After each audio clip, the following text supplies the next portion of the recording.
Hello, Archie Dunlop here with Talking Astrology with Archie.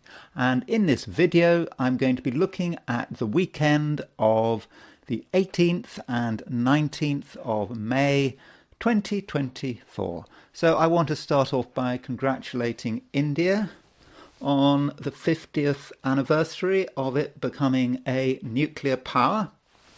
Developing your first atomic bomb is always a big achievement for a country, and so 50 years ago India became part of the nuclear club, and that is a chart I want to look at, the chart of its first nuclear explosion, which I think took place in the desert in Rajasthan, and that was on May the 18th 1974, and I think that was called something like Operation Smiling Buddha. So that was India becoming a nuclear power. I also want to consider the Sun-Jupiter conjunction. Now, this weekend there is a conjunction between the Sun and Jupiter, and I want to consider what it might mean. And I want to look at a few charts of people and events that have this Sun-Jupiter conjunction.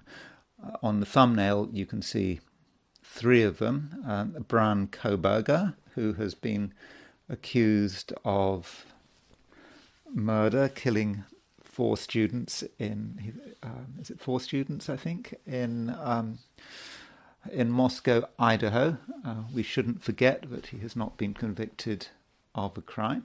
So he's just been accused of it, but still this person accused of this murder has a Sun-Jupiter conjunction.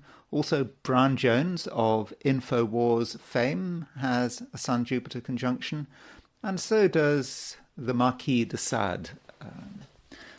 Yes, he has he died at the beginning of the 19th century, I think. He had, and of course he's famous for putting his name to sadism, Marquis de Sade. That's where we get the word sadism from. And yes, he has had a Sun-Jupiter conjunction.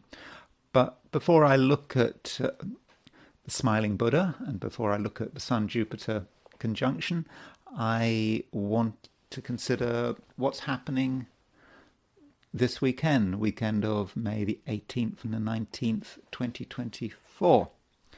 So this is the chart for the weekend. I've taken the midpoint, the middle of a weekend, midnight at Sunday, simply for the sake of convenience. I've set it for New York. There's no special reason why it has to be set at New York, and we can see that right in the middle of the weekend, we have got the Moon in Libra, conjunct the South Node, and it's moving towards an opposition of Mars. So Moon in Libra would generally indicate, it's a bit of air. We've been missing air, and it's nice to have a planet in an air sign, and particularly a planet like the Moon. Of course, I understand the Moon is not technically speaking a planet, it's a satellite, but I'm treating it as a planet for convenience's sake. So with the Moon in Libra, we are perhaps able to be more communicative.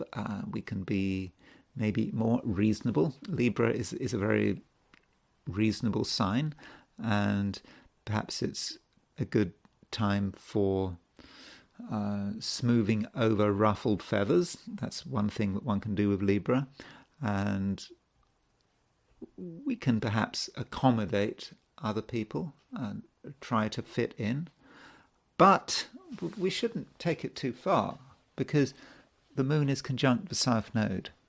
Being completely reasonable and accommodating is not the right thing to do this weekend. We can't, that's a bit extreme, but there is a point where we can take things too far. And there always comes a time when we need to stand up for what we believe in. And the Moon is making an opposition to Mars. So Moon opposition Mars can be quite angry. And there is a conflict there. The Moon conjunct the South Node. and this is opposition Mars conjunct the North Node. And there comes a point when we may just have to get angry. Indeed, it might be the right thing. Anger is not negative. It's not always bad to be angry. Sometimes we have to be angry. If something upsets us, we may have to express ourselves, but we have to be careful when we're angry. Because obviously if we're angry in the wrong place, then we can get ourselves into trouble. But we also shouldn't forget that sometimes in our attempts to avoid conflict, we can actually create an even bigger conflict. So being nice and compromising is not necessarily a strategy for long-term peace.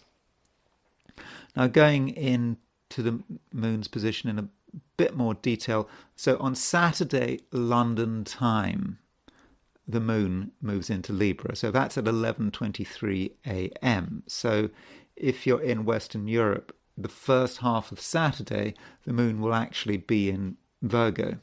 If you're in the Americas, the moon goes into Libra early morning on Saturday. So in the Americas, you can effectively regard the moon in Libra as being a feature of the whole weekend. And if you're in Australia or New Zealand, then the moon will go into Libra very late on Saturday. And so there you can pretty much regard Saturday as being a Virgo day and Sunday as being a Libra day. And as you move further east through Asia, the moon will go into Libra later and later on Saturday. So if you're in Japan, it would go into Libra on Saturday evening. So it does, to an extent, depend where you are. Now, there are actually quite a lot of things going on this weekend.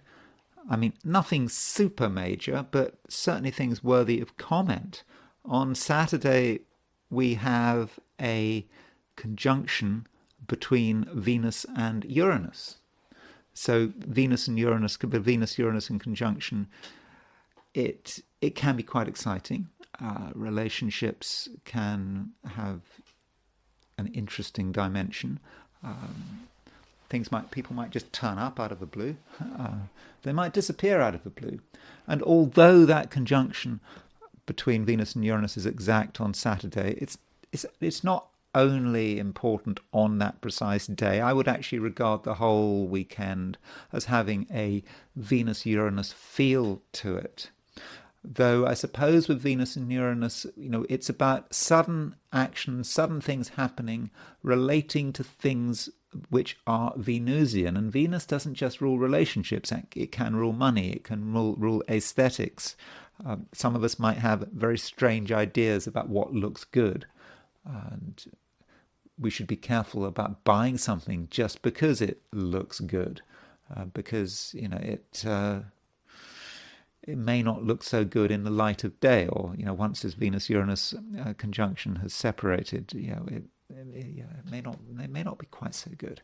And at the same time, there is a conjunction between the Sun and Jupiter. Now, I'm going to be talking about this conjunction between Sun and Jupiter later in the video, but it is kind of an interesting one. And this Sun and Jupiter conjunction may be about the capacity to go over the top or to lose sight of one's boundaries.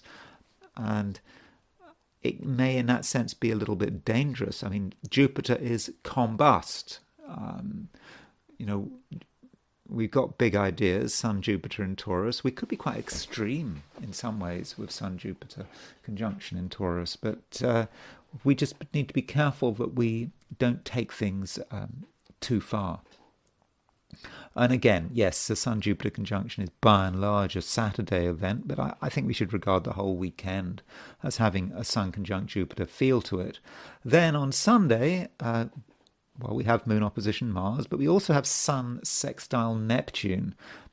mean, that is a more gentle influence, Sun sextile Neptune. It perhaps allows us to be a little sensitive, a little bit artistic. I mean, there is an artistic feel to Sun sextile Neptune.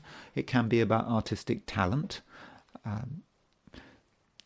And, going back to concepts of beauty. I mean, I mentioned that Venus conjunct Uranus might be about a flawed sense of beauty. But on the other hand, Sun sextile Neptune is quite imaginative and can create some very interesting things. And it's also quite sensitive. So we can pick up on things, but in a way that is constructive. So by picking up on what's going on in the world in an emotional sense, this can help us to make sense of things, and we will just have a special talent. So perhaps if you're a psychic or a telepath, having the Sun sextile Neptune may allow you to improve your skills. And those are the broad planetary aspects for the weekend. And I now want to just look at the heliocentric picture. So it's just okay. So this is the weekend from a heliocentric view.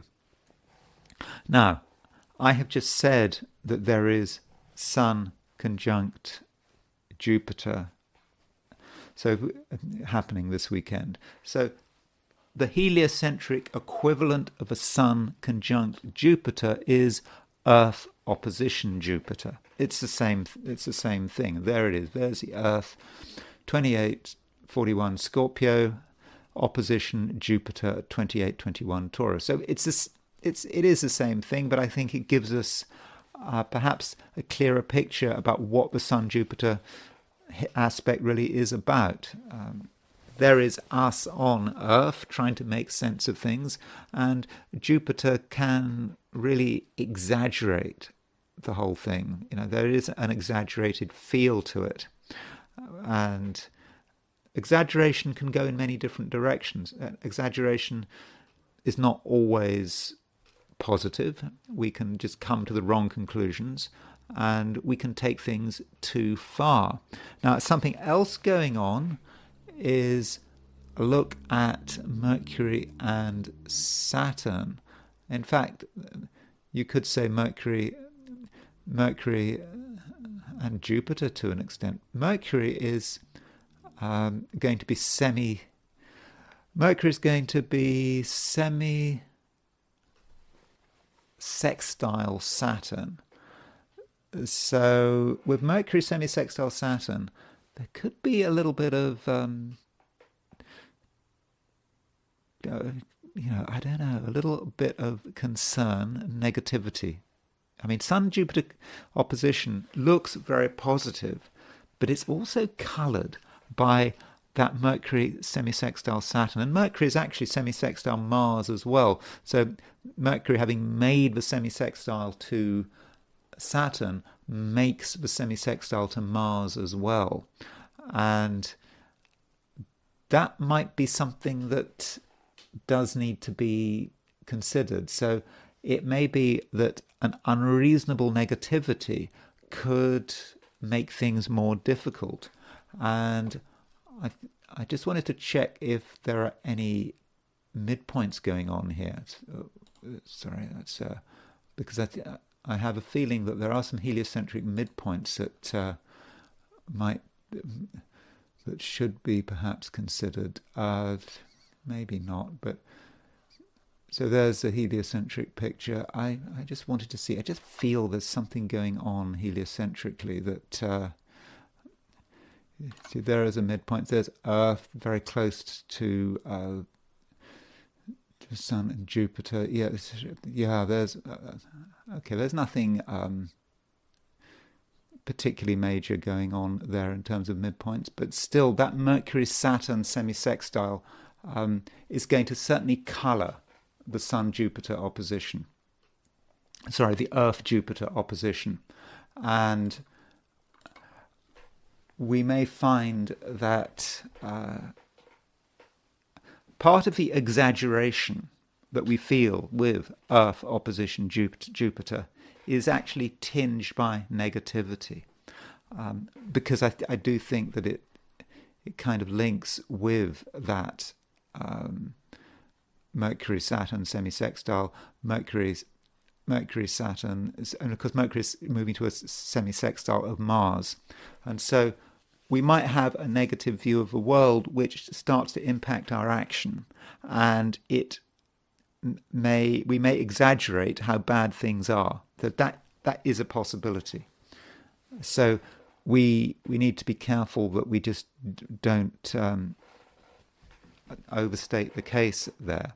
And I should also say that with Mercury semi-sextile both Mars and Saturn, that just gives us more of an idea about some kind of negativity creeping in and anger, perhaps. Now, I don't know whether this is going to affect us as individuals. Probably not. It's probably more collective. But I think that, this weekend looks nice. Moon in Libra, but when you actually drill down and see some of the stuff going on, it could be quite a difficult weekend for some of us, or at least for the world at large. And I just think it's very important not to exaggerate, because, that Sun-Jupiter conjunction could take things too far, because it's, not forgetting it's Earth-Jupiter opposite. It's an Earth-Jupiter opposition at the same time as Mercury being semi-sextile Saturn. I think exaggeration could be dangerous, but then at the same time, we can't just stand by and watch bad things happening, because Mars is conjunct the North Node.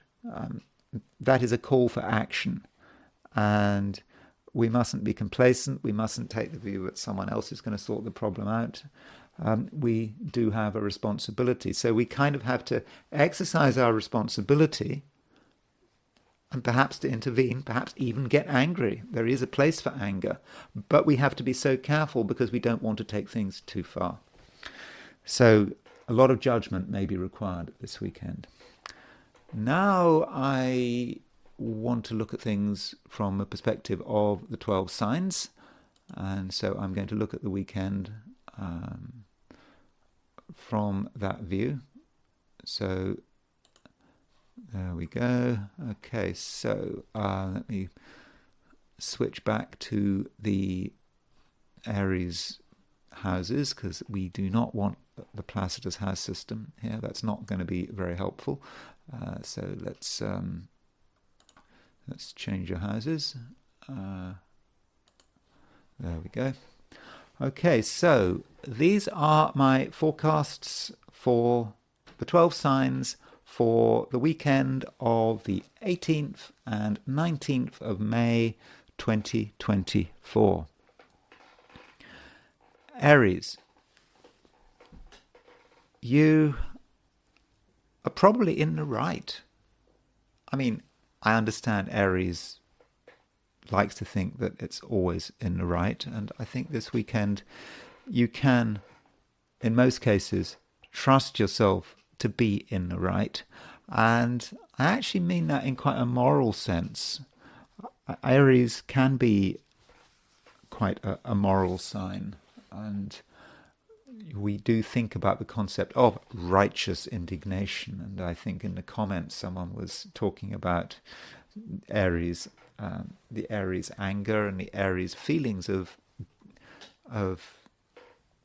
that kind of righteous indignation. And if something is wrong, you're going to want to do something about it. And that's okay. The question is, how far do you go? Your job, if you see something is wrong, your job is to put it right with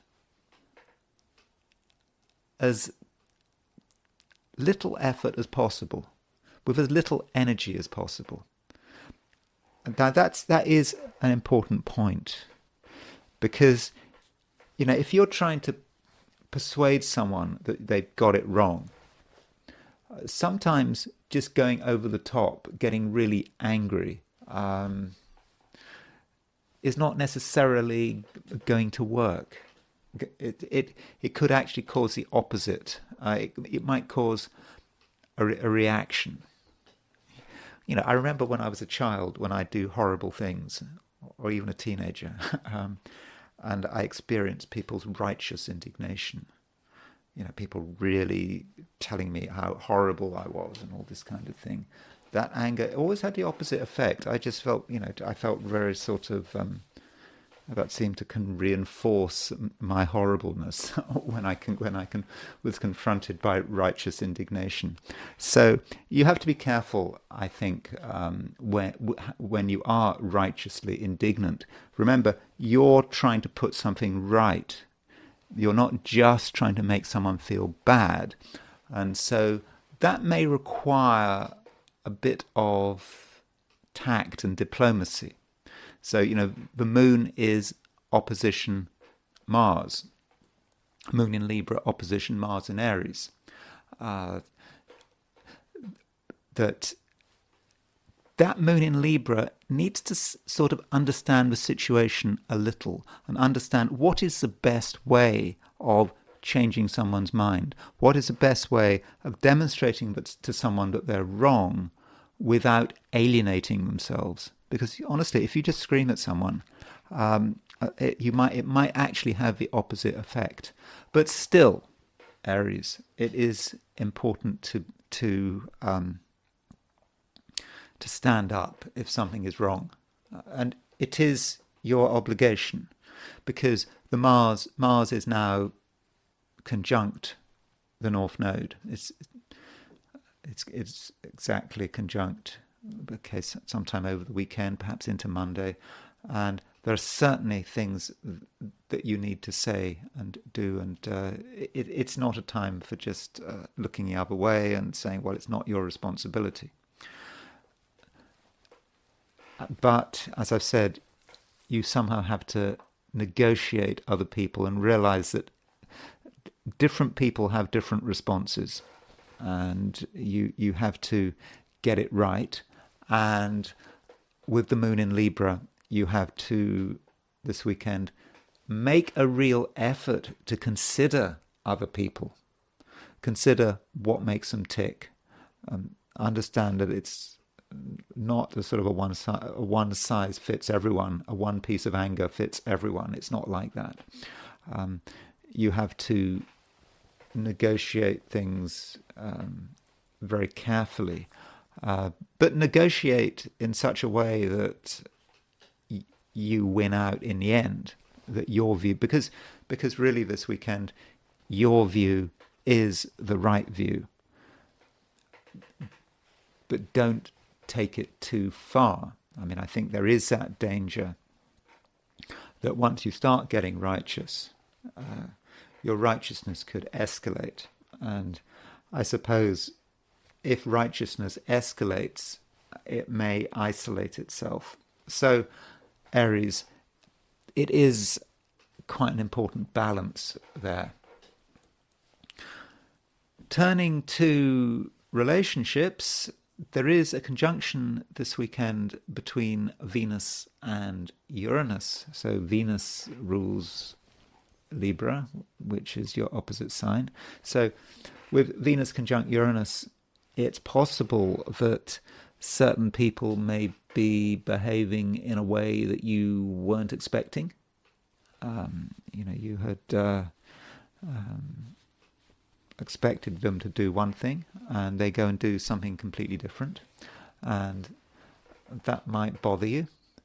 And so I think you've got to give other people a certain amount of flexibility. So, for example, if you've agreed with someone to do something at a particular time, allow some leeway, or check if someone has made a promise to you. Don't just wait for them to honor that promise. Perhaps you should just call them to make sure that everything's in order, because that would really make you angry if people don't turn up to things and break their promises. So do make allowances this weekend for other people's unreliability. Taurus. Well, the big aspect this weekend affecting you is the conjunction between Venus and Uranus. So Venus is your ruler, and Venus as your ruler is it's conjunct Uranus.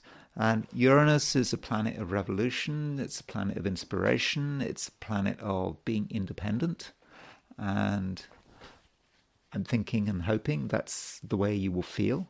I know that as a Taurus, we know Taurus is a fixed sign, you can be rather stubborn, but I think if you can think about things in a new way, you could certainly benefit.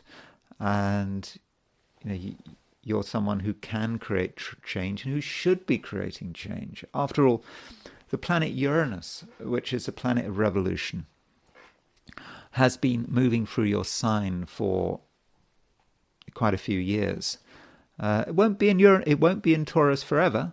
Soon enough, it will leave Taurus and go into Gemini, but not right now. And with Venus conjunct Uranus, this is perhaps a reminder about what it's all about. That in some ways you're there to turn things upside down, not to be stuck in one particular course of action, to be flexible, yes, okay, but not too flexible, because you do have a vision of the way things should be. And I suspect, Taurus, you have a vision about the way things should be, which is very different from the way things are right now. And I suppose with Venus conjunct Uranus, you're going to want to make changes, but perhaps you're not quite sure how to make those changes. Well, I think that this weekend you can start making it happen, and you can start getting inspirations about how best to make things happen. And also, I should remind you that Jupiter is now at 28 degrees 24 minutes Taurus. That means that Jupiter is really very, very close now to leaving your star sign. I mean, as I said, Jupiter leaves Taurus on the 25th, 26th. So 25th, 26th would be, when's that? 25th, 26th. So, next weekend, Jupiter will be leaving Taurus. And it won't go back it won't be back in Taurus, I suppose, for another 11 years. And so, don't hang around doing nothing. There's things to do. And, when Venus has finished moving towards making its conjunction to Uranus, it will make a conjunction to Jupiter. That will be happening next week. So I would suggest, Taurus, that you don't have a lazy weekend. I mean, you might want to have a lazy weekend, but if you want to really, achieve some of your goals, some of the things you've been thinking about for the last year, now really is the time to do it. And I think that with that Venus conjunct Uranus, that should be perhaps a final wake-up call. The alarm is going. You put the alarm on what do they call it? On you kept pressing the snooze button, and this is the last time. This is the last press of the snooze button. The alarm will just stop ringing now. So it is time to be very awake, Taurus, and to understand what needs to be done and what you need to do to be able to move on.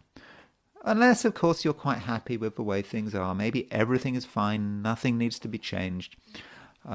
You're quite happy. You're happy for if everything is the same in 10 years' time and everything is secure, okay, fine, then you don't have to do anything. But I think in most cases, there may be a certain sense of hurry. Gemini, you benefit, I think, from the moon being in Libra. I mean, Gemini is an air sign, and I think that recently there hasn't been anything in air signs. Remember the air signs are Gemini, Aquarius, and Libra. Okay, you've got Pluto in Aquarius, you've got the South Node in Libra, but that doesn't really count.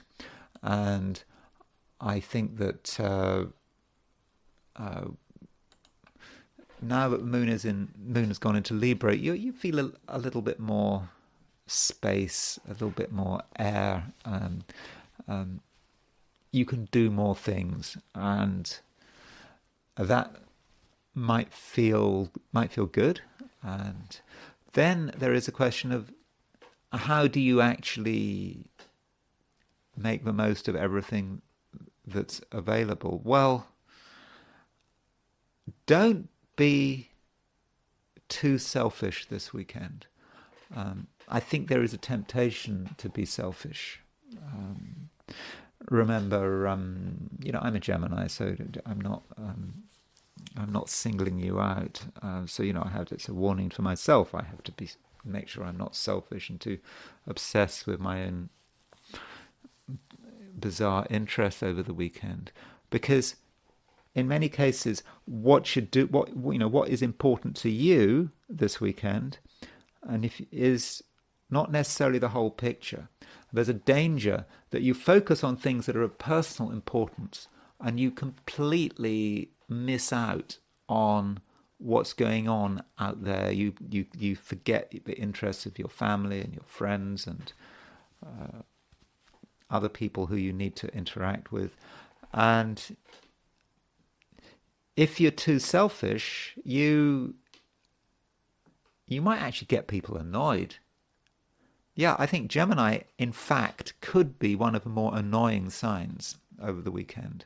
And we do have this moon opposition Mars. If you are completely self-absorbed over the weekend, you could make people angry with that moon opposition Mars. And what you should be doing with Mars making a conjunction to North Node in Aries is making sure that everyone is okay. That if you want to do something, make sure that other people are happy with that. Make sure that you haven't forgotten some obligation you've made. Could be to your friends, could be to your family, could be to someone else. Make sure that you're not forgetting anyone. Geminis can do that.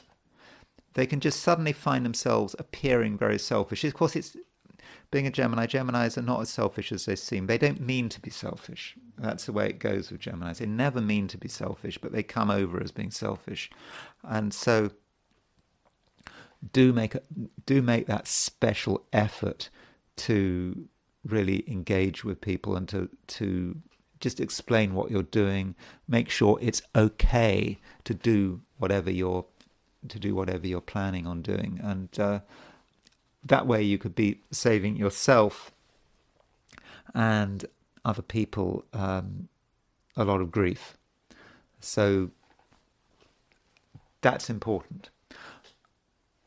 Another thing that's important is that in terms of close relationships, it is absolutely possible that some of the people close to you are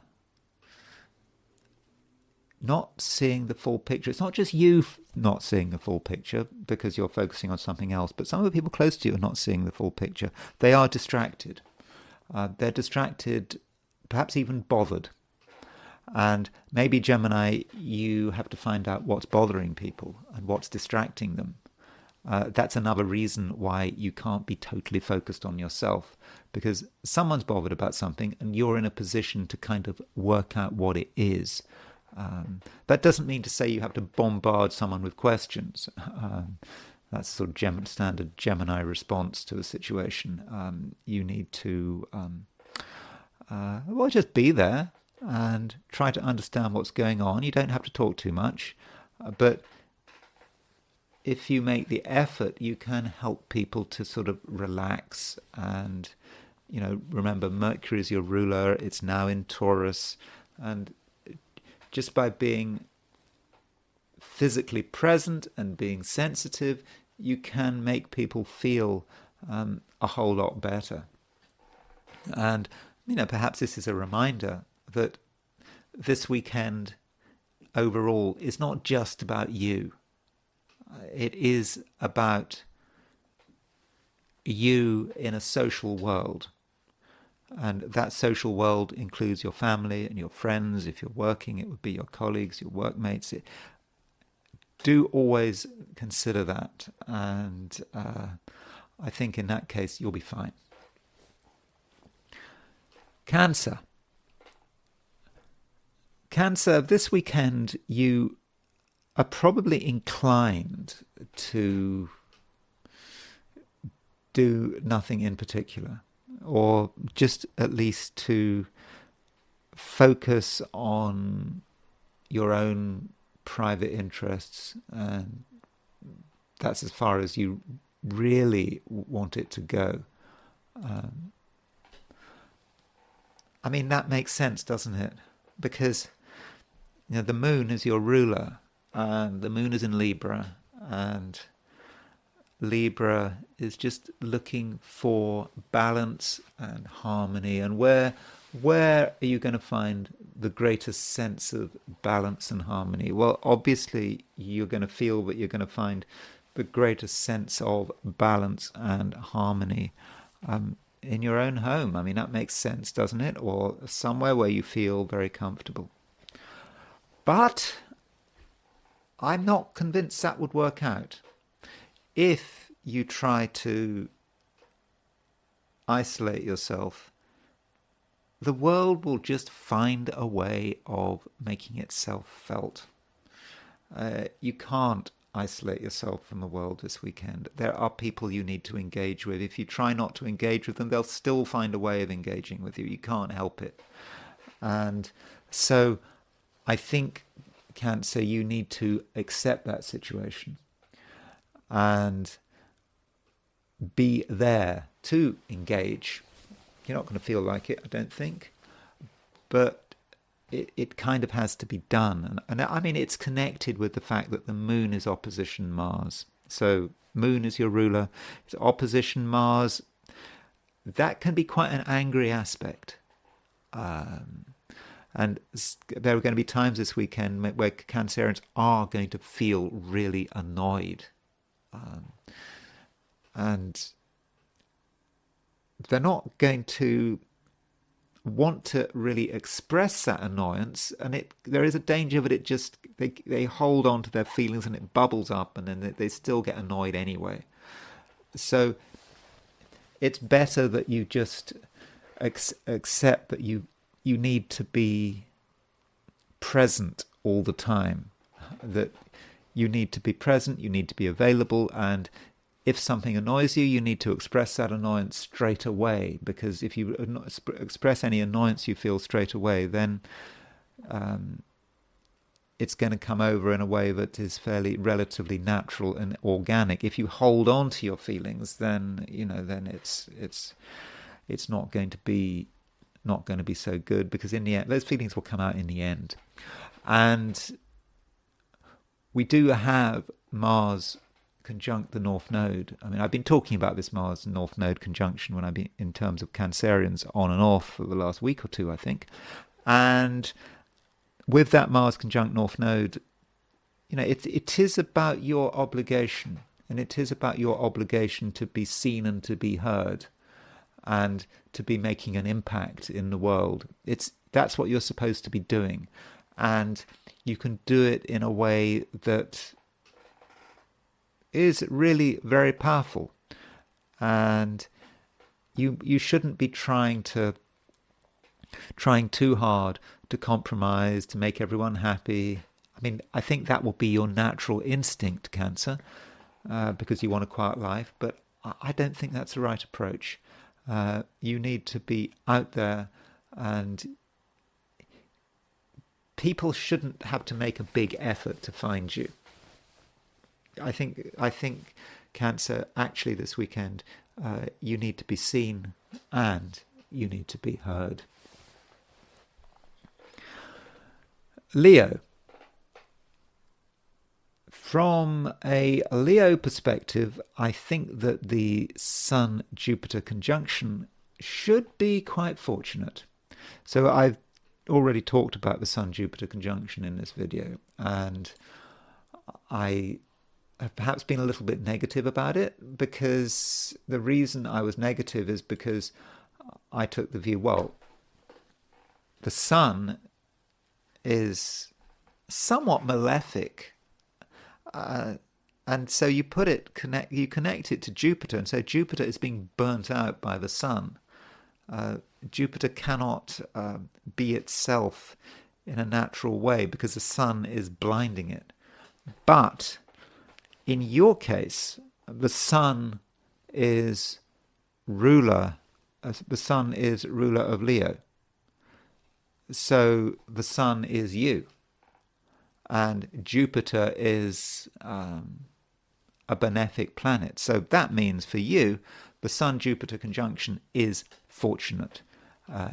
It makes you lucky, it makes you imaginative, it gives you a strong sense of vision, and I think that this weekend you really do need to make the most of it. You know, as I was telling Taurus, Jupiter is not going to stay in Taurus for much longer.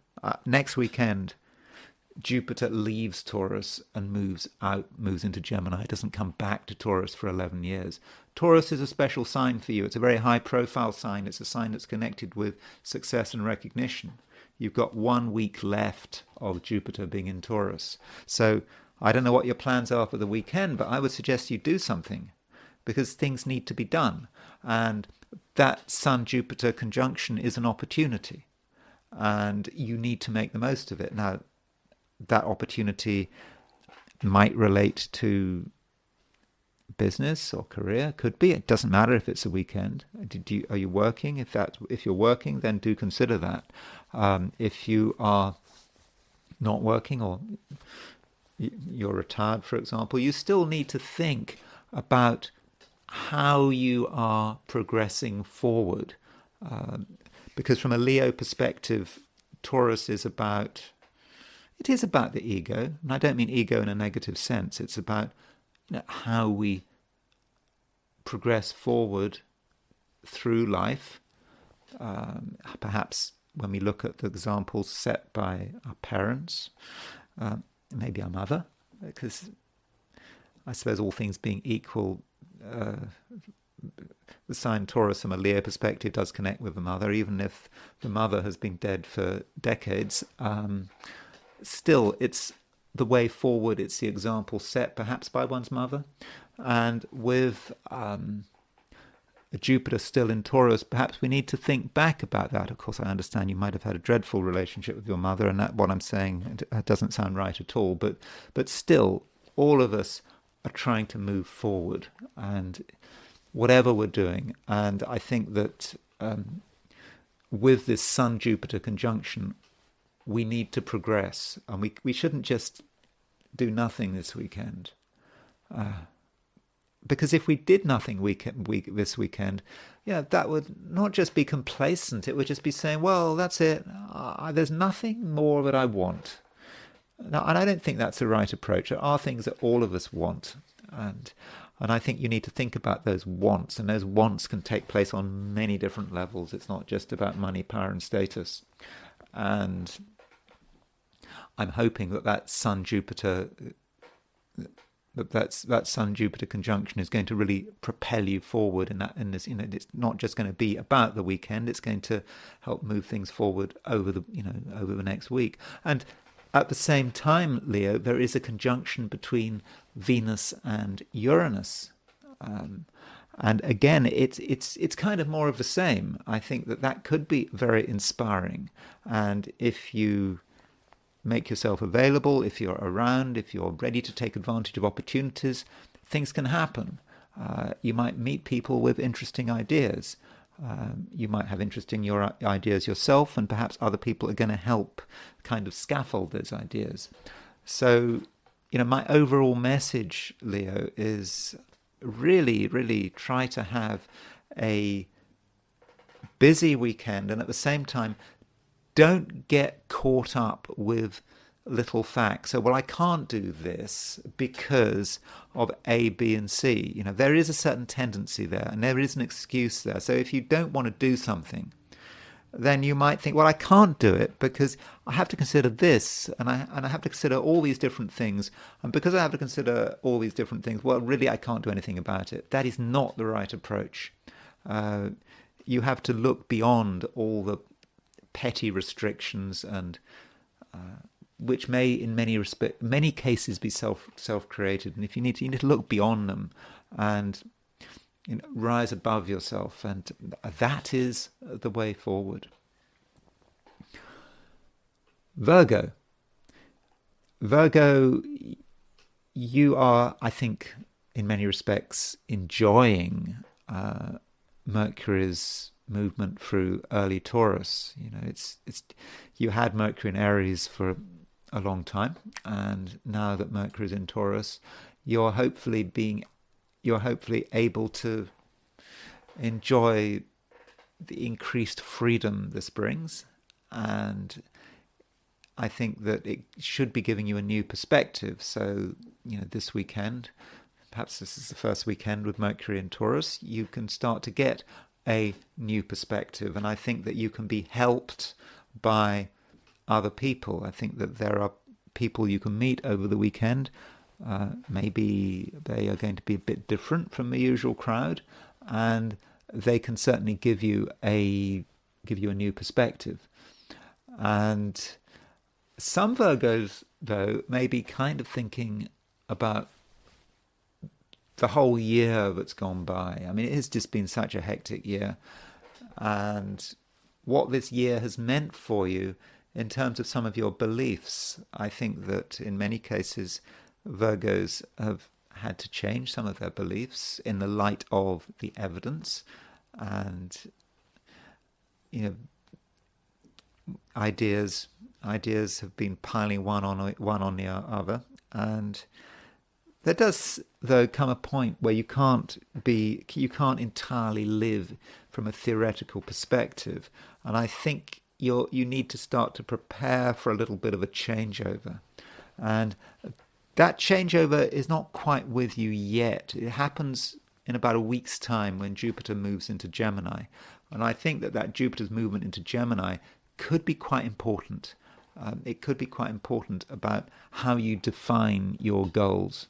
It may be that you're starting to move, you should be starting to move into a stage where you've made up your mind about a lot of things. You've started to see the connections. You've started to understand what's right and wrong. You have a sense of what you're supposed to be doing. And now it's time to be ready to put theory into practice. So that is perhaps something that you should be thinking about. And at the same time, Virgo, you shouldn't expect things to be too simple. I know, Virgo, you'd like things to be simple, because you want to know what's going on. You want things to be honest and upfront, and you certainly want to be reasonable, and you want to take what people say at face value. Today, nothing should be taken at face value. You need to resist the temptation to be satisfied and to be comfortable with what people say. And I think that it's a weekend for really looking behind the scenes. And if someone says something or does something, ask yourself, what is the motive? What are they trying to achieve? Can they be trusted? Always ask that question. What's the question? Always ask, cui bono? Who benefits? Always ask that question, because it's not how it seems. And I suppose we have to say, Virgo, it's okay to have a suspicious nature.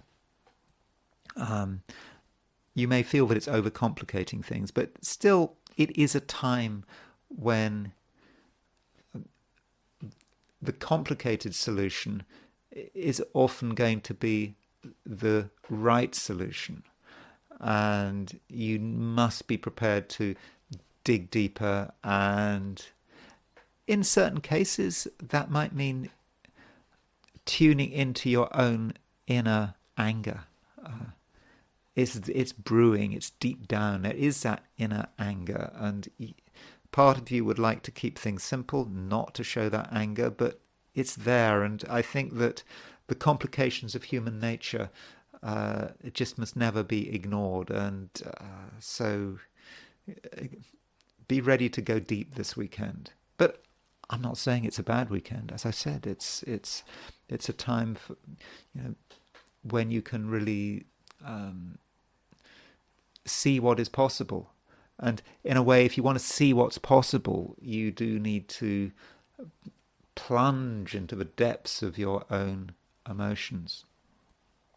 One thing, as far as relationships are concerned, it does seem that someone close to you, maybe a partner, maybe a spouse, maybe it could be a business partner, there seems to be a bit of a cloud over them, and they can't really see the wood for the trees, and they may not be thinking straight, and you need to recognize that. So if someone is really insistent that their way of doing things is the right way, don't necessarily believe them. Some people are really distracted, and you need to make allowances for that distraction. Maybe you need to put someone right, or maybe you just need to make sure that someone isn't allowed to make a mistake on the basis of a series of false assumptions. Libra, Venus is your ruler, and Venus is conjunct Uranus. So with Venus conjunct Uranus, you do, I think, and actually I hope as well, want to do things differently. Uranus is, after all, the planet of revolution. And so with Venus conjunct Uranus, you should not be happy with the status quo. Things could always be done differently. Of course, you may want to be happy with the status quo. After all, the moon is in Libra. It's in your sign, and it's conjunct the South Node. So moon in Libra, you want peace of mind. You want to make people happy. You want to be happy yourself. That just comes so naturally, doesn't it? Trouble is, the moon is opposition Mars, and that's quite an angry aspect. So Libra, if you try to make everyone happy, and if you try to do what's right, then it may just be a case of the road to hell being paved with good intentions. You have to be ready to be assertive. You shouldn't assume that you always have to make people happy. Sometimes it's necessary to upset things. And I think this weekend, your job may well be to cause a bit of disturbance. Maybe a bit of disturbance is needed because some people are complacent. Okay, you're complacent a little bit, or at least your natural inclination is to be complacent, but you just can't keep going in the same old way. And at the same time, there may be people who are behaving unreasonably. You want to somehow accommodate them, but I don't think that's the right thing. You need to accept that things need to change, and you yourself can actually be that agent of change. Now, if you try to keep everyone happy? You said no. Okay, so let's say Libra, you make the decision. You want everyone to be happy. It's the weekend, and you're going to try your hardest to make everyone happy. Your attempts to make everyone happy may actually make everyone angry and miserable. That is quite possible. So perhaps by not compromising, by addressing whatever is causing a problem, whatever is upsetting the balance, by addressing it directly, you will be lancing the boil, perhaps. It's perhaps about short-term confrontation as a way of gaining long-term peace. So that might be the right way of going about it. And in terms of close relationships, there is this moon opposition Mars across the main axis of your chart. And so with that moon-Mars opposition, close relationships could be quite stormy, particularly if you try to compromise, if you try to be nice. That will make them even more stormy. So perhaps it's a time where you need to understand the other person, for sure, but not understand the other person in such a way that you're giving in to them. You need to understand what makes them tick, but also at the same time be ready to clearly articulate your own opinions and your own grievances. Short term, yeah, it might cause a few problems, but longer term, I think that is the best way for creating harmony. Scorpio. Mars is now conjunct the North Node. I've been talking about this recently, and now this weekend it's pretty much exact. Saturday, Sunday, Monday, and that means a number of things. Firstly, from a really positive point of view, I often associate the North Node with reputation, and that's kind of implied in sort of traditional astrology. If you look at sort of William Lilly writing in the 17th century in his book Christian Astrology, when he talks about the North Node, he sees the North Node as being rather like Jupiter, of the nature of Jupiter. South Node is conjunct. South Node is of the nature of Saturn, and so the North Node can be reputational. And so with Mars conjunct the North Node, that is about your reputation and the fact that you do have a good reputation, and you, I think, can use this reputation as a way of making things happen, getting people to respect you. People are inclined to respect you. And because of that, you can be very clear. And I think it just is very important to be clear this weekend. The alternative to being very clear, the flip side of being very clear, is, of course, being chaotic and lazy and distracted. There is a tendency, there's a temptation to go in that direction, Scorpio. After all, the moon is conjunct the South Node in Libra, in a rather chaotic section of your chart. And that is perhaps the line of least resistance. And what you should be doing is, energetically creating order out of chaos. And that order is not just about, where things are. It's about your social environment. It's making sure that the various relationships that you're in are all ordered and clear. And if that means having an argument with someone, then so be it. So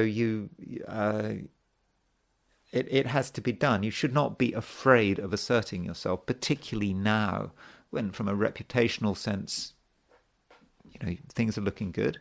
Your reputation is good, and I think that your moral authority is good as well. So if you make it very clear that you want something, and you want something to be organized in a particular way right from the beginning, then everyone understands where you stand. If people do not understand where you stand, then, of course, you're going to get yourself into all sorts of trouble. So make your position clear, Scorpio. That is what is expected of you. Or rather, that's what you expect of yourself, or what you should be expecting of yourself. So everything has to be in order, though I should make it clear that Venus is making a conjunction to Uranus, and Venus in the Scorpio chart does have a special connection with relationships because it rules Taurus, which is your opposite sign, and Venus is in Taurus and it's conjunct Uranus. So I think you may be dealing with one particular person who is really stubborn and really willful. Maybe someone you know very well, maybe a partner, an associate, someone's really important, someone who's important, but is very stubborn and is intractable. And it may be difficult to get them to budge, and they may have ideas of their own. And I think you perhaps have to maybe accept the situation. I know that I've said that you need to be dynamic and assertive, and you say you try your best, but it doesn't mean you can persuade everyone. And there does seem to be one person who just will not listen. Maybe they're right not to listen. Maybe this is an exception. But perhaps what you need to do is to understand why this person is being so stubborn. Maybe it's for a reason. Maybe they've got brilliant ideas. Do consider that possibility. And, their rebellious nature is something positive, but you need to work out what's going on there. Though, on a positive note, from a relationship perspective, with Venus conjunct Uranus, there could be some excitement.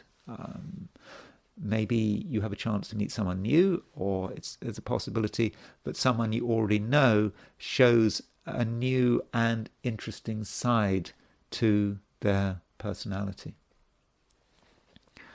Sagittarius. There is a conjunction between the Sun and Jupiter this weekend. Now, in the jargon, we could say that Jupiter is combust. Combustion is when a planet gets too close to the Sun. And this conjunction between the Sun and Jupiter, all things being equal, is probably a negative rather than a positive. It does indicate that something is blocking you and preventing you from seeing the full picture. Now, what might be blocking you is your own vision. You can't see because your vision is getting in the way, strange as that might sound. You perhaps have some wonderful ideas about what you're going to do. What's down here on Earth is just not interesting enough. I'm looking for something else. Perhaps you're thinking about travel or something wonderful. It's almost like you're living in the future. And this obsession with the future, about what things could be, may be actually blocking you and preventing you from seeing what is right in front of you. And so, Sagittarius, I think it's very important that you come down to earth and you don't get caught up in vision.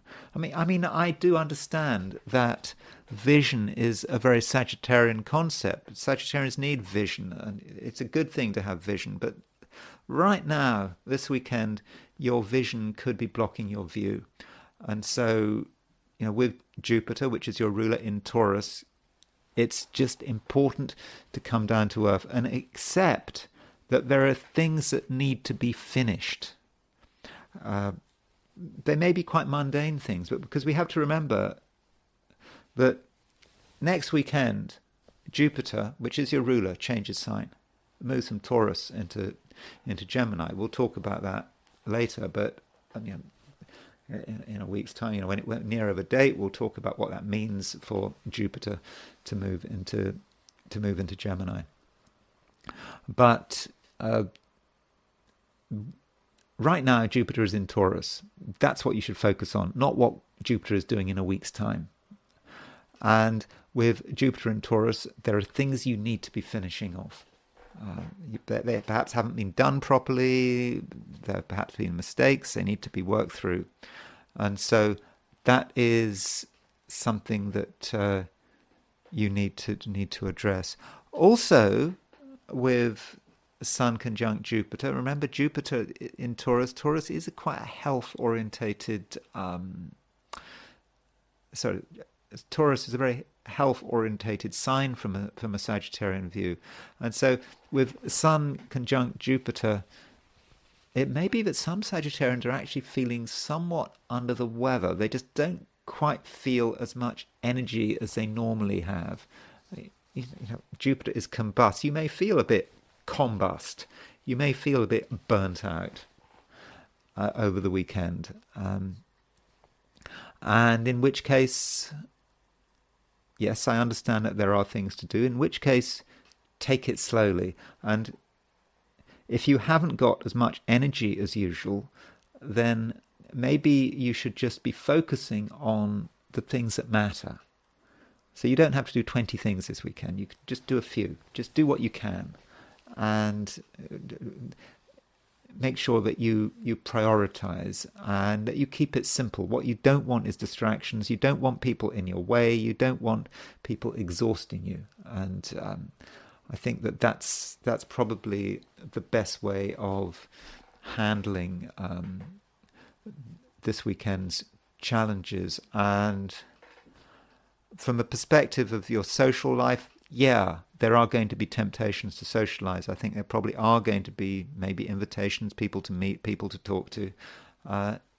It might sound a sort of gentle relief, something to distract you. I don't know. I would be very careful in terms of your social life. Try not to overburden yourself. There are people you trust, sure, maybe your family, close friends, but there's no need to go anywhere this weekend. No need to go to parties, go to restaurants. Okay, there may be the temptation, but I don't think you really enjoy yourself. And I think it's somehow the wrong thing to do. And I think that instead, you just need to be concentrating on yourself and what's important to you, and with as much energy as you can muster. Bearing in mind what I've said, that some Sagittarians may actually find that they haven't got quite as much energy as they'd like to have. So that means you haven't got spare energy to waste on mindless socializing. Capricorn, you want to be seen and heard. You feel that you want to have an impact. And you may actually feel that there's a certain amount of obligation, that there are things that need to be done out there in the public eye. Doesn't matter if it's a weekend, you've got to be thinking about it. But no, I don't think so. I don't think that is the right approach. I think that this weekend... the emphasis should be on grounding and on stability, not feeling that you have to do anything. Because there is this opposition between the Moon and Mars. So the Moon is in Libra, opposition Mars in Aries. And with that opposition to Moon and Mars, if you try too hard to engage with the wider world. Particularly if if you're working over the weekend, that could be really quite problematic. It's just going to make you annoyed, and you don't want to get annoyed. You don't want to be pulled this way and that, having to worry about competing pressures. That is going to be exhausting. You need to focus on what is important, and what is important right now is your own space, maybe your own home, your own creativity, doing things your way, not having to worry about what society is saying, not worrying about how you're being judged. But you want it. You seem to be really pulled in the direction of a high profile. You seem to want it, but it's not a good idea. You need to concentrate on yourself and your own inner world, and that's really where the action is. For example, there is a conjunction this weekend between Venus and Uranus, and with that conjunction between Venus and Uranus, it's about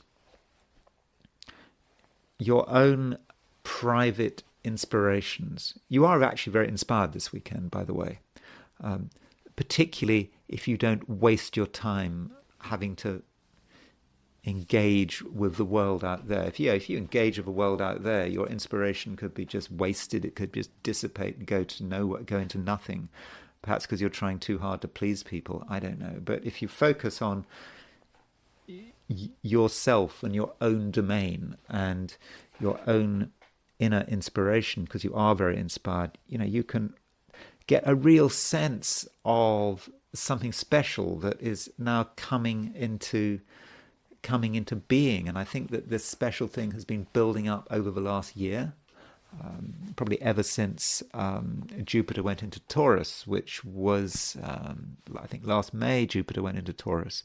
But Jupiter's about to leave Taurus. Goes into Gemini, I think, next weekend.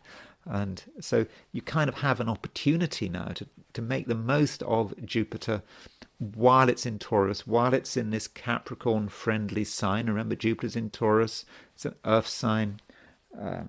You are an earth sign. And it's about grounding your inspirations, and it's about grounding the inner rebel. And actually, that does have a consequence for how you engage with the world out there. But in a longer term sense, you'll get a better idea about what you're supposed to be doing, how you can be an individual. And your individualism does matter. It's not all about pleasing people. It really isn't.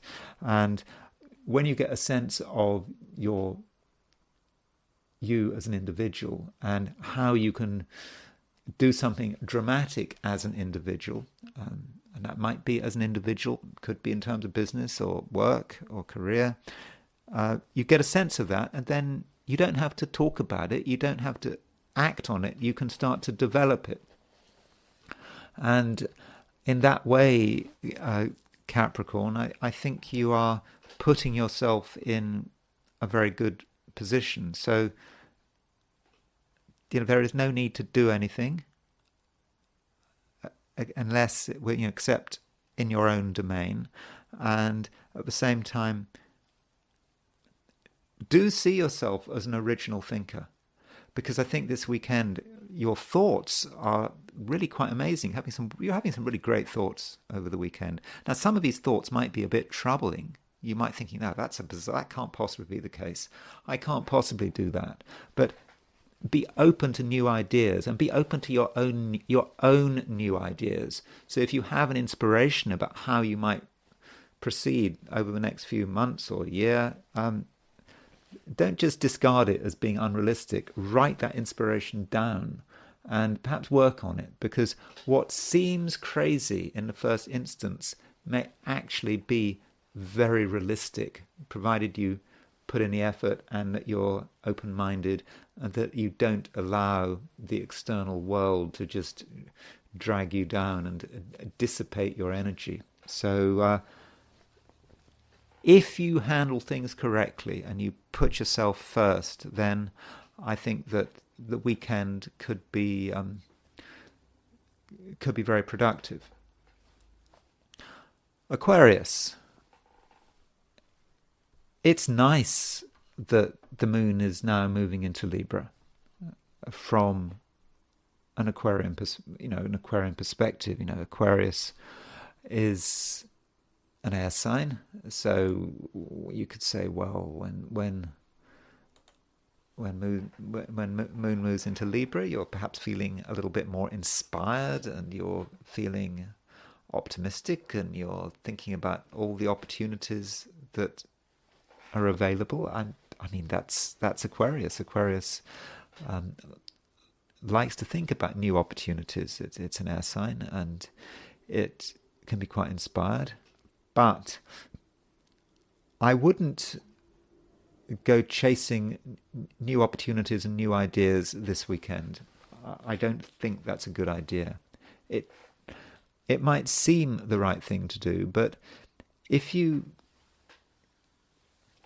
come across a new idea, something that seems wonderful and exciting, and you might want to sign up to it,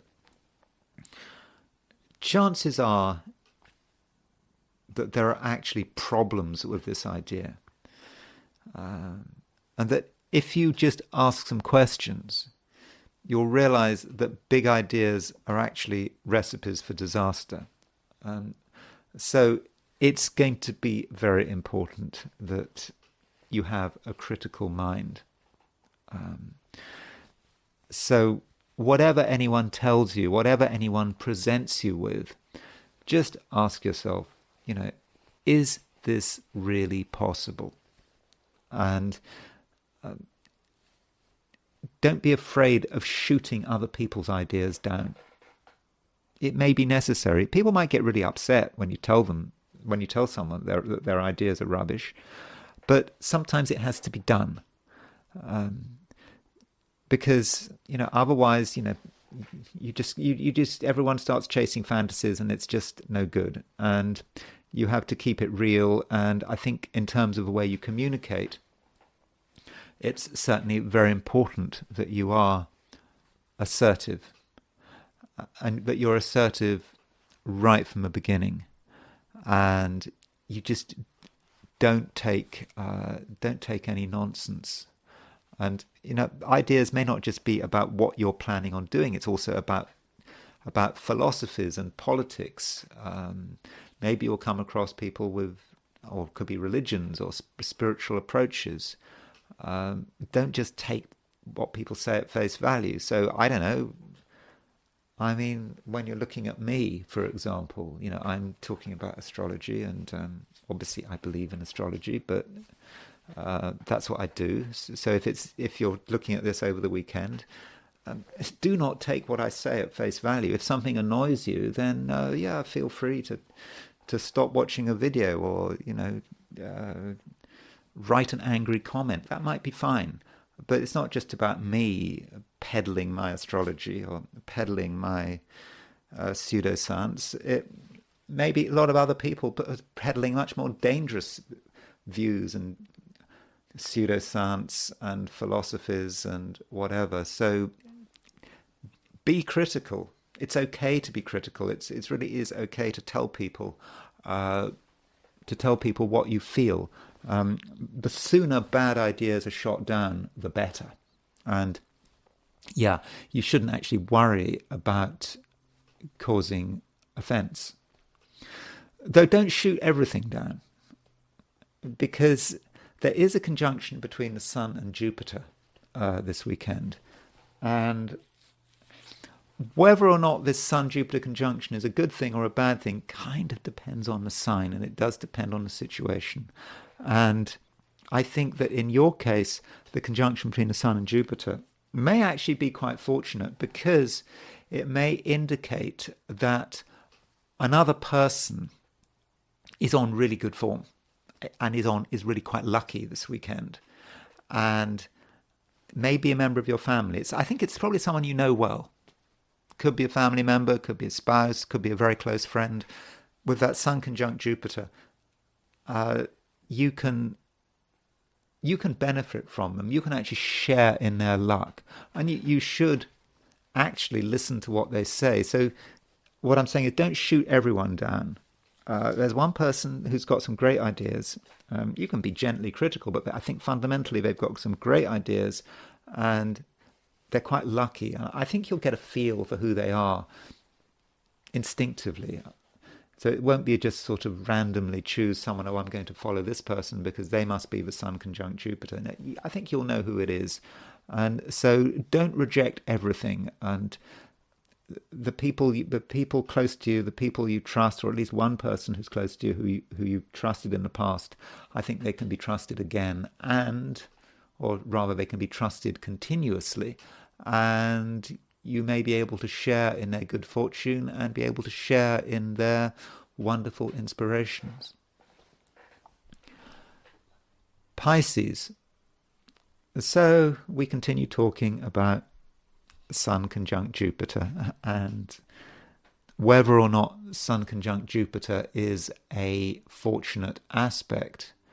I think for you, the Sun conjunct Jupiter does need to be treated with a little bit of caution, because Jupiter is your ruler. And so if Jupiter, your ruler, is conjunct the Sun, that means that you can't see the full picture. Jupiter is combust. Something is hidden. You are in some way blinded. And I mean, I don't literally mean blinded, but something is in the way. And it may well be that it could be just the sheer amount of detail, and detail which is irrelevant, might also be garbage, just is cluttering things up, and you actually can't see what's going on. And, you try to make progress, but there's too much clutter. You're almost tripping over the clutter. And when I talk about clutter, I'm primarily talking about ideas and distraction, and it's going to be very difficult to make sense of it all. And this could be important if you're trying to articulate ideas, if you're trying to say something, you're trying your hardest to say what's on your mind, but you get your facts wrong because you try to take on too much, and you start finding that irrelevant facts start getting in your way. And yes, I think it could be quite difficult unless you keep it simple. I mean, that's what's got to happen this weekend, Pisces. Just keep it simple and understand that there are so many things around you that could distract you. And also, you do not want complications. I understand that there are people and situations right now who are trying their hardest to make things complicated. And this may apply to money. If you're trying to discuss financial aspects with people, they're just going to add these complications. Or did you know that? Did you know that? Did you know the law is like this, and you can't do that, and you can't do this? And it becomes really complicated. But fundamentally, it's really simple. Your job, perhaps, when you're dealing with things that are supposed to be complicated, is to make things simple, to just remove all the garbage, all of the clever words, the supposed complexity, and just to go to the situation as it fundamentally is. And that doesn't just apply to money; it applies to everything, because deep down you actually understand the fundamental truth. Might not feel like it because there is so much clutter, but I think deep down you do understand this fundamental truth, and you have to be firm. Doesn't matter what people are saying. People might try to make you feel small. They might try to gaslight you. They might try to think you just don't know. You don't have the knowledge, but actually you do have the knowledge. And by keeping to what is simple and being firm about it, and certainly it's not a time to compromise. You might think, oh, you don't want to defer to experts. Okay, they might be genuine experts. Of course, sometimes someone is an expert and they really are an expert, and you have to listen to what they say if you're going to see a doctor or perhaps a lawyer. But in terms of dealing with ordinary people who are not official accredited experts, don't defer to someone's opinion. Just because it sounds good, because they use strong words. You need to think for yourself. Think for yourself, keep it simple, and it'll be an okay weekend. And now I want to look at the weekend from the point of view of the I Ching.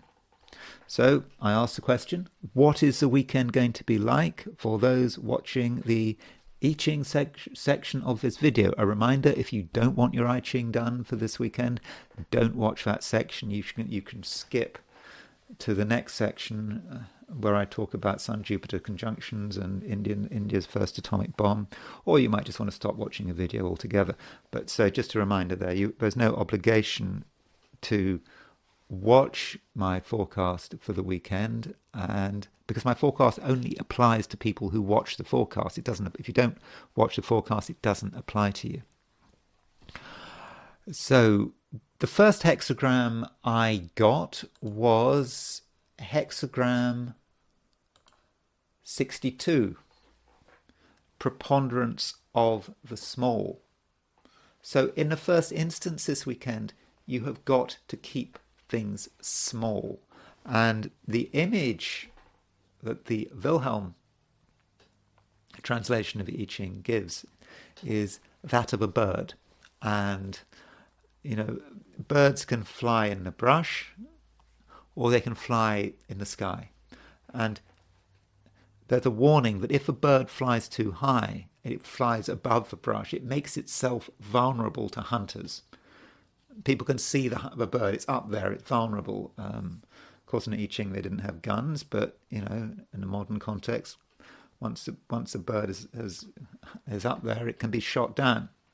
But if the bird stays in the brush, then it's going to be okay. Then hunters aren't going to be able to see it. And so that should be our broad view. We do need to keep things simple and engage in small tasks, and at the same time be incredibly modest, very, very modest. We mustn't go beyond the situation. In any situation we're in, there is one thing that needs to be done, that's expected of us. We must do it. But we must not go beyond the situation, and we must not draw attention to ourselves. That's really important this weekend. And I think this particularly applies to Saturday because, it is the weekend, it's over 2 days. So on Saturday, yes, do try to keep a low profile. Do what's necessary, preponderance of the small, but don't take on too much. Now, there is a moving line, and the top line moves. And I think the top line is a clear warning that regardless of what I've just said, there is going to be a temptation to take on too much. And the I Ching talks about having a target, but going beyond that target and going too far. And if we go too far, there's going to be misfortune. Everything's going to be ruined. And I think there's going to be a big temptation to go too far. So regardless of what I've said about preponderance of the small, being modest and whatever, we may take it too far. And that might indicate the fact that there is a Sun-Jupiter conjunction, or rather it reflects the fact that there is a Sun-Jupiter conjunction. Sun-Jupiter conjunction can be about taking things too far. And I think when I look at some horoscopes of people who have got Sun-Jupiter conjunction, I think we'll see that in those charts. So Sun-Jupiter conjunction, taking things too far, that top line, preponderance of the small, we could so easily take things too far. Remember, Jupiter is combust. It can't see the wood for the trees. And so we don't understand what we're doing, and we might just accidentally take things too far. So we have to be really, really careful this weekend that we don't ruin everything by going beyond the situation. Remember, it's preponderance of the small. Remember, birds, we need to stay in the brush. We can't fly too high. Otherwise, things will go wrong. I think Winkup talks about nets. If a bird goes too high, it flies into a net, and that's not what we want to happen. And this hexagram, preponderance of the small, does move, and it does move to hexagram 35. So that's quite interesting. We've got a fairly negative situation actually transforming into a positive situation. And of course, to get to that progress, we have to make sure that we don't, of course, fly too high, but we don't overdo it. So if we can really be disciplined and not overdo it, and so there's perhaps an element of free will here. We have a choice. If we don't take things too far, we can move towards progress, and perhaps progress is more about Sunday. And so this is talking about gentle progress. We can't expect to achieve amazing things. There is a suggestion that perhaps progress is better when it's almost initiated by someone else, and when we get a suggestion from the outside, but we go and do something, and we do it rather than necessarily initiating the progress ourselves. But still, we're going to be able to move forward. And okay, we probably almost certainly not going to reach our targets, but by Sunday, I think that we'll be getting our energy back, and I think that we will be able to make progress. We will be able to move towards our goals, but we mustn't be in a rush. Yeah, I know we might see our goal right in front of us, but if we rush at it, then of course we could be attracting misfortune, and that might go back to the last line of the previous hexagram, preponderance of the small. Progress doesn't mean that we have to fly into the sun. Fly into the sun, we'll get caught. So take it slowly, and I think the weekend should end up on a satisfactory note, which brings me to the astrology. And I want to start by looking at the horoscope of Smiling Buddha. So Smiling Buddha was India's first nuclear test, which took place on May the 18th, 1874 at 8:05 a.m. Now, you will notice that on this I put Jaisalmer, India. Jaisalmer, did not happen in Jaisalmer. So what I did is I entered a place that was in Rajasthan, and then I changed the coordinates to make it to the coordinates of the actual place where the explosion happened, which I think is the Pokhara range. So don't worry, I did get the coordinates right. So this is the chart for India's first nuclear test, which was 50 years ago, exactly 50 years ago. And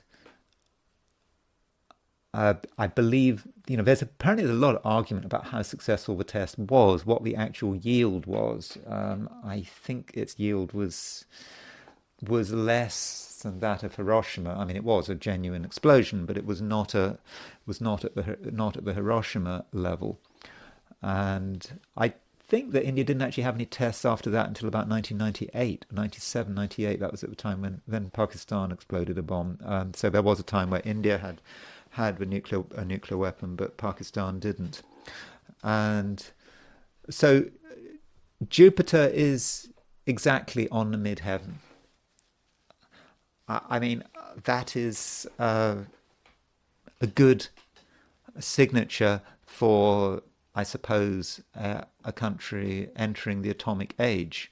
Of course, it was not an airburst. I mean, like if you think about the Hiroshima chart, which I don't see. The Hiroshima chart was an airburst. It was done, I don't know, a mile over Hiroshima. This was done, I think at ground level or underground, because I don't quite know about the details. Well, it didn't drop a bomb, but still, Jupiter on the midheaven in Pisces, Jupiter in its own sign, is a fortunate signature of a successful test. And you could say that Moon is conjunct Venus. Now you could say, well, what is it about Moon conjunct Venus which relates to a country becoming an atomic power? Well, in general, Moon conjunct Venus is a fortunate aspect, because Venus is a lesser benefic. The Moon is function in a chart, so Moon is going to Venus, and so that kind of works. And Uranus at ascendant. Uranus is kind of trine the ascendant, and there's a Saturn-Pluto square. So that's a chart. I mean, it's not a super dramatic chart, though you will notice that the Sun is conjunct Algol. Sun conjunct Algol. Algol is the head of the demon. I think there is an association, perhaps, with Algol and nuclear explosions. I will come back to that in a moment. I haven't forgotten Algol, don't worry. I quickly wanted to compare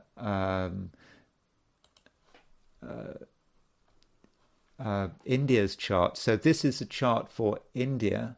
So India got its independence August the 15th, freedom at midnight. Isn't that right? Freedom at midnight. This is India's chart. October the 15th, 1947, at midnight is when India became a country and got its independence from Britain. And at the time of India becoming independent, its Uranus was at 25 degrees 11 minutes Gemini. So Uranus at the time of the first test was kind of trine India's Uranus. So I suppose that fits. I mean, I assume this was a plutonium bomb, not a uranium bomb. Of course, Pluto rules plutonium, Uranus rules uranium, but still you've got Uranus trine Uranus, and you've got the ascendant at the time of the explosion, if I've got this right, was at 28 Gemini. So Gemini was picking up that Gemini ascendant was kind of picking up India's Uranus. So there's sort of a fit there. I would not have said that the associations between India's chart and the bomb were dramatic. I can do India's converse transits. So this is for you take the time between India's independence and the bomb, and then you take it backwards. So you look. So you could compare the converse transits with India's chart to see if there's anything going on. I'm not saying anything is going on.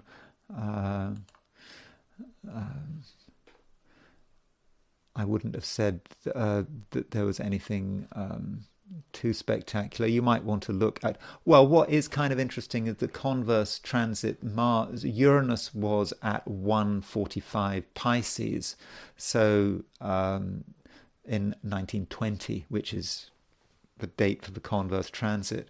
So it was squaring India's ascendant. So that's the sort of fit. In fact, okay, so here's the converse transit. Okay, so now this makes sense. So on when will this be? November the 10th, 1920.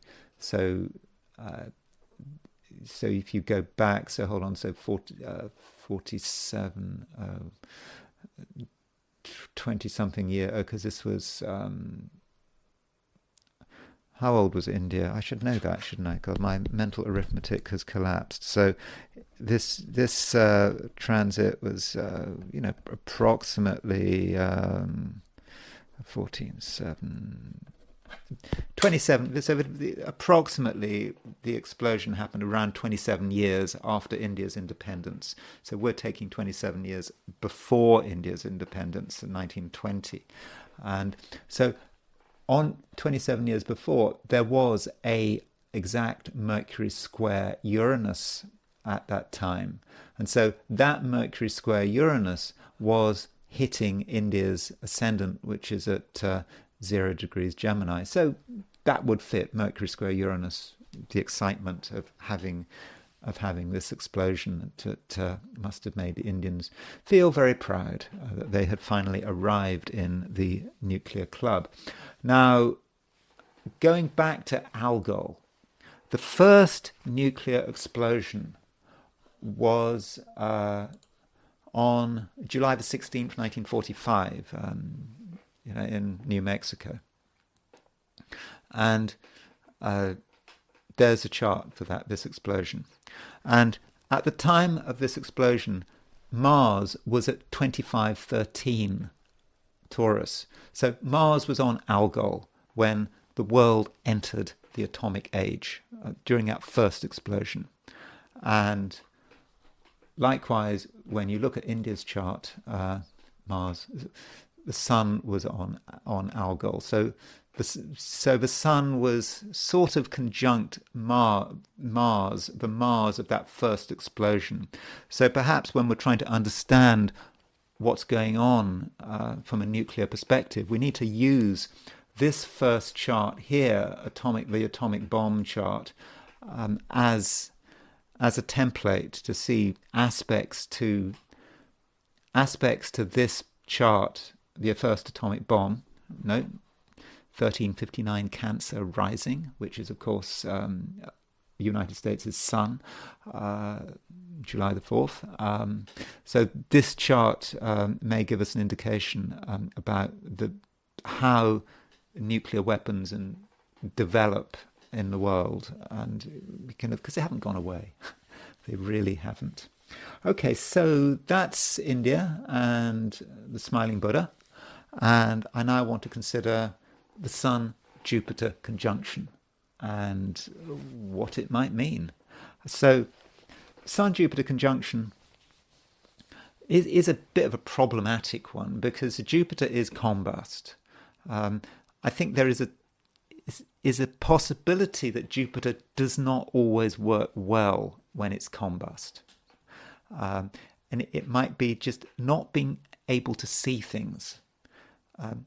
Having a lot of energy, but pursuing things in a way that is almost blind and not understanding the implications of what one is doing.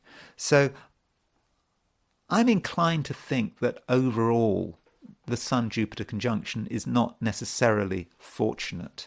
And I think this is reflected in some of the charts I'm now going to be looking at, though, as always, the charts I'm looking at are extreme charts. There are famous people.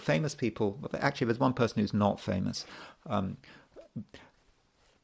These kind of people are going to be extreme. They're not like you and me. Okay, you might be famous, but certainly I'm not famous. But they're not. They are extraordinary, exaggerated people. So this might not give us the full picture.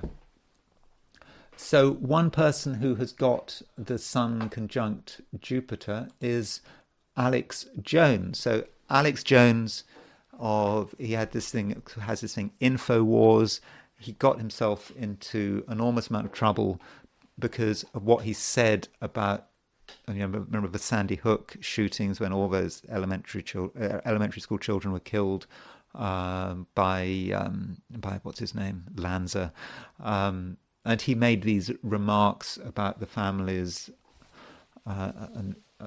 about the families of the victims, and as a result, he had to, he was sued and had to pay out absolutely phenomenal amounts of money. And it's like he didn't really know when to stop. I don't think he was in a hole and he kept digging, and there you can see that he's got Sun-Jupiter conjunction in Aquarius. Sun-Jupiter in a conjunction in Aquarius, it's very independent-minded. Sun-Jupiter conjunction in Sun in Aquarius, Jupiter. I'm going to do what I'm going to do. I have my way of doing it, and I'm just going to continue. And it's square Mars. Keep digging. And so that is Sun-Jupiter conjunction. And I suppose Alex Jones is sort of associated with certain conspiracy theories, and I suppose you might connect Sun-Jupiter conjunction with conspiracy theories for blowing things up and seeing things which really aren't there. Just overcomplicating things. And so in his case, I would have said that Sun-Jupiter conjunction is perhaps not working very well, but I mean, as a person with a sort of his media arm, he has, of course, been very successful overall. He's got this grand trine in air connected with his Sun. So there's his, because I don't know what time he was born, but he certainly has. He seems to have Uranus trine his Sun-Jupiter conjunction, and he has Saturn sort of connected. So he has a grand trine in air. So I suppose the Sun-Jupiter conjunction is about the vision, and not knowing any limits, deciding not to be limited, to be able to really know no limits, and being a prolific communicator. So that might be how Sun-Jupiter conjunction is working well up to a point, but then it might go too far, as I think we saw with the Sandy Hook case. Someone else who has got a Sun-Jupiter conjunction, who I'm not really very interested in, but I'm pointing it out anyway, I don't really know anything about him, is Kanye West. I understand he's a fantastically successful singer, whatever. Is he a rapper? I don't know. But he's known for his somewhat bizarre behavior. And there is his Sun-Jupiter conjunction in Gemini. So I suppose, as with Alex Jones, he's got a vision. He knows how to push things to an extreme. And I suppose if you push things to an extreme, you can be very successful. I mean, that's how you are successful. You can use that Sun-Jupiter conjunction to really push who you are, make yourself larger than life. But the problem is you don't want to take it too far. And look at with Kanye West's Sun-Jupiter conjunction, it's opposition Neptune. And I do understand he's had mental health issues, and maybe that Neptune Sun-Jupiter is perhaps talking about those mental health issues. I don't know his time of birth, by the way. So that could be another way in which Sun-Jupiter conjunction is working. Now, someone who is on trial at the moment, I suppose on trial for his life, is Bryan Kohberger. Now, he has been accused of killing, I think, these 4 students in Moscow, Idaho, and we have to remember that he has not been convicted. But he's a person who has been accused, and he has got a Sun-Jupiter conjunction in Scorpio. So very different energy from Kanye West. So Kanye West had his Sun-Jupiter conjunction Kanye West had his Sun-Jupiter conjunction in Gemini. Alex Jones had his Sun-Jupiter conjunction in Aquarius. But Bryan Kohberger has his Sun-Jupiter conjunction in Scorpio. So I don't know his time of birth again. And so Sun-Jupiter conjunction may be working at quite a hidden level. And a huge amount of energy into going into someone's inner life. And perhaps believing things that are possible, that are... And, well, I suppose they are possible, making things possible. That might be how Sun-Jupiter conjunction is working. But Scorpio is a somewhat dark, and one wonders what kind of visions and aims and goals did that Sun-Jupiter conjunction in Scorpio relate to, especially as it is connected with Pluto? So there's his Sun-Jupiter conjunction, and it is coloured by Pluto. So there is Pluto 1 degree. I mean, Pluto's pretty much on the Sun-Jupiter midpoint. I mean, the Sun-Jupiter midpoint is there. I suppose I should read you what. Okay, let's see what Eberton says about Pluto on the Sun-Jupiter midpoint. This is Eberton, combination of stellar influences. And he says Pluto on the Sun-Jupiter midpoint. Pursuit, this is very fortunate. Pursuit of happiness and fortune, the expectation of good luck, the acquiring of wealth, the state of happiness. I think that is a rather one-sided view. There, one seems to see the problem. I think with Eberton's description is there he's seeing Jupiter, and he's seeing Jupiter as being too much of a benefic, and I think it would be a mistake to see Jupiter as a complete benefic. And Sun Jupiter is about a sense of extremity, I think, because the Sun is Jupiter is combust. Maybe Eberton's description would work if the Sun was, say, square Jupiter or semi-square Jupiter, but in this case, it's conjunct Jupiter. And Jupiter is combust. We really must consider that conjunction in terms of combustion. And I think that Pluto makes it potentially quite obsessive, an obsessive belief that he can do certain things. And we perhaps have to see that in a Scorpio light. Then we look at someone from history. There is the Marquis de Sade. The Marquis de Sade had a Sun-Jupiter conjunction in Gemini.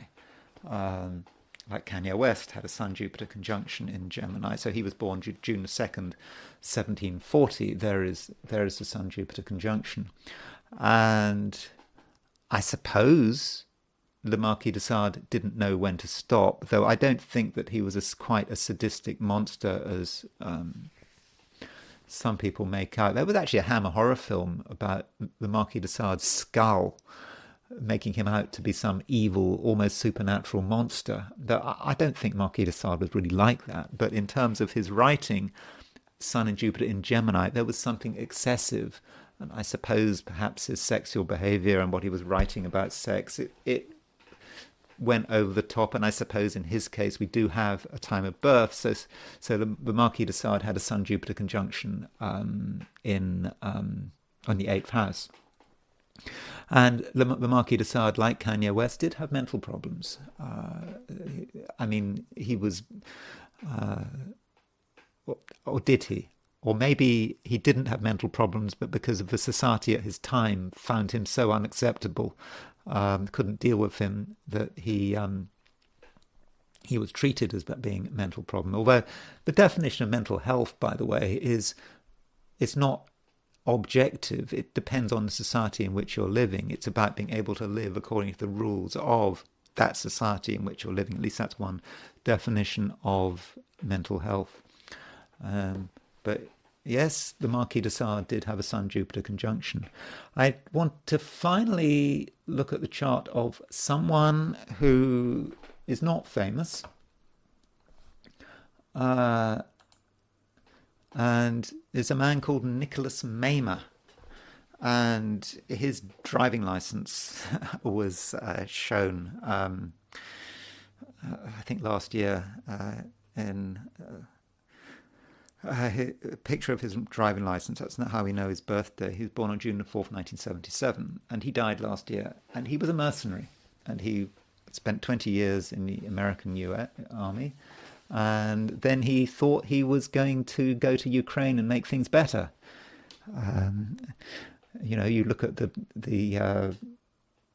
people talking about him in America, saying, he wanted the best for everyone. What a nice person he was. And then, he was a mercenary, and there's his Sun-Jupiter conjunction in Gemini, and he opposition Neptune. So that's kind of reminds me of something.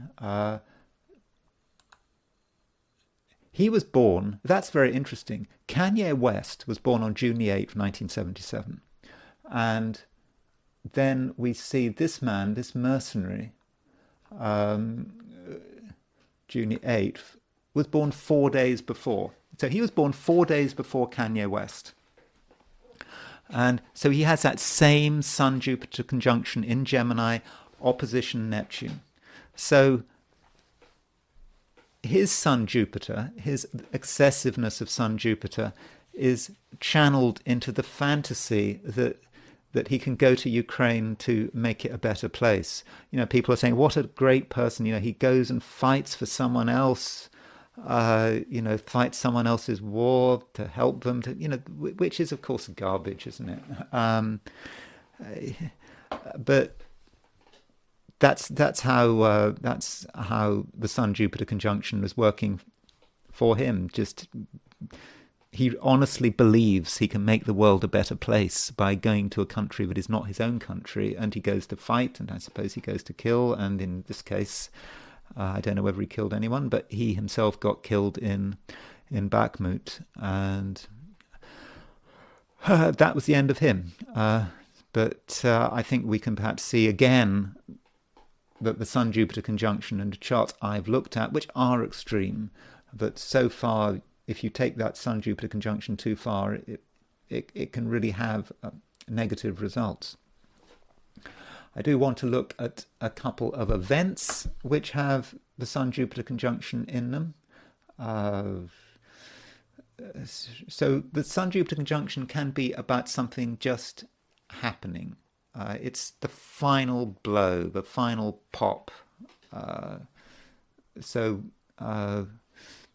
the Windscale Fire. This was Britain's, Western Europe's worst nuclear accident. Happened October the 10th, 1957. And there is a Sun-Jupiter conjunction. I don't know precisely what time the Windscale Fire happened, but there is the Sun and Jupiter, and it's also connected with Mars. And so Jupiter is on the Sun-Mars midpoint, as well as there being a Sun-Jupiter conjunction. So with the Windscale Fire, a pile or whatever just got out of control. So with Sun-Jupiter, you get the idea of something going out of control. And this started brewing for days. The Sun-Jupiter conjunction was separating, so probably 3 days earlier, maybe October the 7th, maybe things started to go wrong. Then they once they started going wrong, they just got out of control. So that is one way in which the Sun-Jupiter conjunction may work. Black Wednesday, if you're in the UK, this was when the pound dropped out of the European, the ERM. The idea was that European currencies were supposed to be pegged. They were supposed to only move a certain amount. But the British government of John Major lost control of the currency. And this is where George Soros shorted the pound. He broke the Bank of England. And Black Wednesday was the day when it happened. And Black Wednesday, there was a Sun-Jupiter conjunction. And so, that conjunction would have been, technically it would have been the next day on the Thursday. But with that Sun-Jupiter conjunction, that's when it popped. And that can be how the Sun-Jupiter conjunction works. Suddenly it's built, as with a Windscale Fire, you have pressure building up, then the Sun-Jupiter happens, and then bang, there's your issue. And it can be in terms of relationships. So Joe Orton was a famous, was a British playwright in the 1960s, and some of his plays, like Loot and What the Butler Saw, his very famous plays. He was gay, and he was very promiscuous, and he had this boyfriend, Keith Halliwell, and Keith Halliwell read Joe Orton's diaries, in which Joe Orton would described all his sexual adventures, and Keith Halliwell went and killed him, smashed him. I think he repeatedly smashed him on the head. I can't remember with what. And this is a chart for Joe Orton's death. And so, again, we can see Sun-Jupiter conjunction. I'm not going to relate it to Joe Orton's chart. I'm just talking about it as an event that this is in a relationship, August the 9th, 1967, when Keith Halliwell just flipped after reading Joe Orton's diaries, killed him, and then Keith Halliwell killed himself. So I suppose this is a reminder that in relationships we have to be careful with the Sun-Jupiter conjunction. It can cause an explosion if there's been tension. Tensions have been brewing between Orton and Halliwell for a long time. Halliwell was jealous of Orton's success, and that was a moment when Halliwell flipped. I have been talking about Fico and Slovakia and how Fico was shot. Now there are three possible charts for Slovakia, but one of the charts is the 1939 chart when Slovakia got its nominal independence, although not really, because it was a Nazi vassal state, March the 14th, 1939, and there was a Sun-Jupiter conjunction in Pisces there, it's quite wide, 6-degree orb. There's also the horoscope for which is another chart I suspect works for Slovakia, and that is the chart for the Slovak national uprising, which is when the Slovaks rose up against Nazi Germany. Now, against German occupation or German occupation of Slovakia, and many see it as a seminal event in terms of the Slovak story. And I didn't really know about the Slovak national uprising until I went to Slovakia, but I think perhaps when Slovakia was part of Czechoslovakia, maybe the Czechs didn't really want to talk about it too much because it was a reminder that the Czechs were pretty compliant compared with the Slovaks in terms, they're pretty compliant in terms of how they responded to German occupation. And so in a way, Slovakia showed the Czechs up with the Slovak national uprising. So perhaps that's why it didn't get much coverage. But it is, although the uprising was ultimately unsuccessful, it was a sign of Slovakia's autonomy, and it's very important day in Slovakia, and I think it's a potential date for as a potential chart for Slovakia. And there we have the Sun-Jupiter conjunction. Of course, it was a failure, except it was, Moon was opposition Saturn, Sun conjunct Jupiter. Jupiter is the big vision, but it's conjunct Jupiter, conjunct the Sun. That's also suggesting the problem of the Sun conjunct Jupiter. The Slovak national uprising didn't work. The Russians were supposed to intervene, but the Russians couldn't get through. What were they? They were held up at the Dukla Pass or something, and so it didn't work out. But still, it's an important time. So we've got a Sun-Jupiter conjunction in two of the Slovak charts, and of course, at the time of the Prime Minister Robert Fico being shot, there was also a Sun-Jupiter conjunction. So it may be that Slovakia resonates to the Sun and Jupiter.